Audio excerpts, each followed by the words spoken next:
তিরমিজি শরীফের বর্ণনা, ক্বালা রাসূলুল্লাহ সাল্লাল্লাহু আলাইহি ওয়াসাল্লাম, নবী করিম সাল্লাল্লাহু আলাইহি ওয়াসাল্লাম বলেন, লা তাবিউল কাইনাতি ওয়া লা তাশতারুহুন,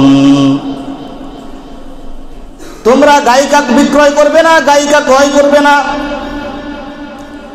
যেমন বাংলাদেশের বিভিন্ন গায়িকাদেরকে বিদেশে পাঠানো হয়, ভারত থেকে বিভিন্ন গায়িকাদেরকে এনে বাংলাদেশে বিভিন্ন অনুষ্ঠান উদ্বোধন করা হয়।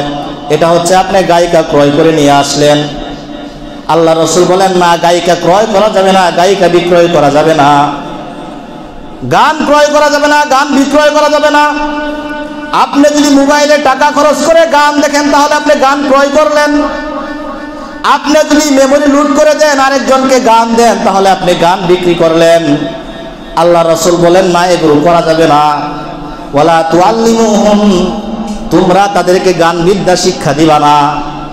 বিশেষ করে বাবারা এবং মায়েরা সন্তানকে গান শিক্ষা দিবেন না, গান বিদ্যা শিক্ষা দেওয়া যাবে না, কোনো মানুষকে গান শিক্ষা দেওয়া যাবে না। আল্লাহ রাসূল সাল্লাল্লাহু আলাইহি ওয়াসাল্লাম এরপরে বলেন, ওয়ালা খায়রা ফি তিজারাতিন ফিহিন, যারা গানের ব্যবসা করে, বাদ্যযন্ত্রের ব্যবসা করে, গান বিক্রয় করে, গান ক্রয় করে ব্যবসা করে, এই ব্যবসার মধ্যে কোনো কল্যাণ নাই, এই ব্যবসার মধ্যে কোনো বরকত নাই।